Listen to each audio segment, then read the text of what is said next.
Well, it's time now for Media Watch, and I'm joined by James Creedon. Hello, Hi, James. Now, they're calling it Griveaux Gate here, and we've been talking about it for a few days now, ever since the mayoral candidate was forced to leave the race because of something of a scandal. What's the latest you've got for us? Well, it's been compared, perhaps a forced comparison, to the Wiener affair in the US. But of course, if for those who remember what happened there were also private photos, shall we call them.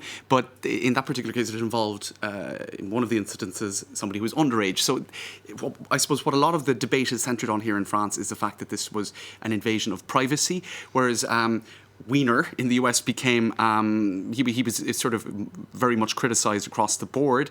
In this case, even if Benjamin Griveaux stood down, there was an awful lot of people coming to his defence and saying that this was an invasion of his privacy. Now, the artist, quote unquote, behind that, a man who famously nailed part of his own anatomy to Red Square. He's somebody known for making very sort of big statements in terms of criticising the powers that be. He then became a political refugee here in France and decided also that Emmanuel Macron's government also deserved some pretty harsh kind of tactics in terms of expressing his displeasure with the policies of the French government. So essentially, he and his girlfriend, it is pretty clear now, mounted this particular attempt at humiliation of Benjamin Griveaux. So Alexandra de Tadio she appears to be the girlfriend of Piotr Pawlenski, who put the video up on a website called Porno Politique, and then various other people drew attention to this video. Now, what has kind of emerged in the last few days is that there were also links to this gentleman called Juan Branco, who wrote an extremely critical book about Emmanuel Macron a number of years back called Crépuscule, which means dusk, and it was very critical of the French political elite, and in particular Emmanuel Macron's government. Now, he advised Piotr Pawlenski about the legalities surrounding publishing this video. It appears that they also met 4 to 5 different times. So people are kind of wondering to what extent, how extensive was the role of Juan Branco, who is a political, very, very critical of the Macron government, in this particular affair. Did it stop at legal advice, or was he more involved? For now, he says, I only gave legal advice. Of course, then speculation on this, Tom, goes even further. This is La Dépêche du Midi.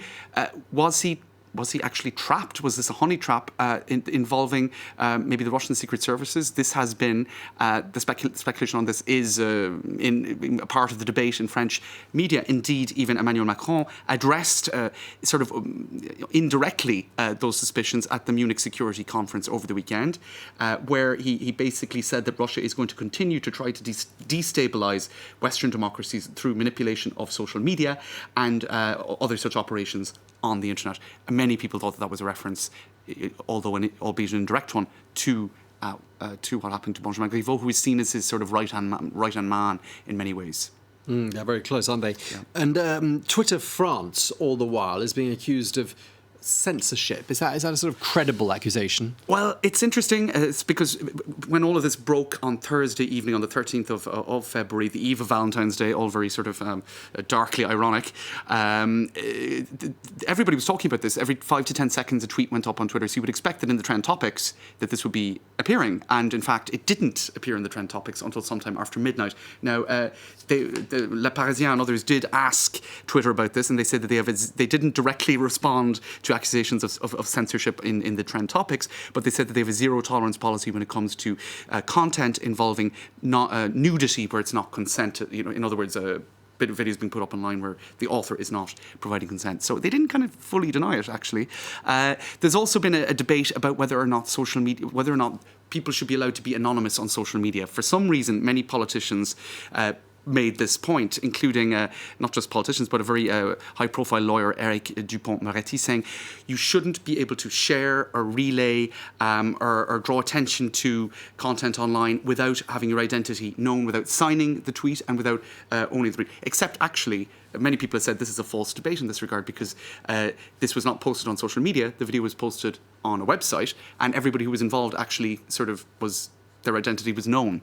But somehow the debate over whether or not censorship should be allowed on social media kind of entered into the fray. Yeah, I suppose because travelled much further as a result of pushes on social media. And lastly, a blackface scandal on French television. Right, this is on a Sunday show called 7 à 8, 7 to 8 p.m. It's running on TF1 television. And this lady gave her story, and she is a former prostitute who she was explaining how in the course of her work she also had been raped. Now, she is actually white and was given this makeup and this wig in order to tell her story in such a way that she wouldn't be easily identifiable. Now, it led to a flurry of critical remarks on social media saying, "What is this? She's basically being disguised as a black person. Is to be black a disguise?" The usual criticisms that you would hear of blackface. Now, I suppose what's specific to this particular instance is the presenter in question. You can see him here, Harry Roselmack. He said, "Look, I've been presenting this show for years. We've had other people who've been on as guests where we've lightened their skin colour. It's sort of one of the features of the show that people are sort of disguised to so that they can tell their story more openly or honestly." So he rejects these accusations and said, "Look, it's not blackface. We've done the opposite in the past, and neither case is a case of racism." So, okay. A sensitive subject, nevertheless. Always. Absolutely. Thank you very much indeed, James Creedon. Thanks, That was Tom. today's edition of Media Watch.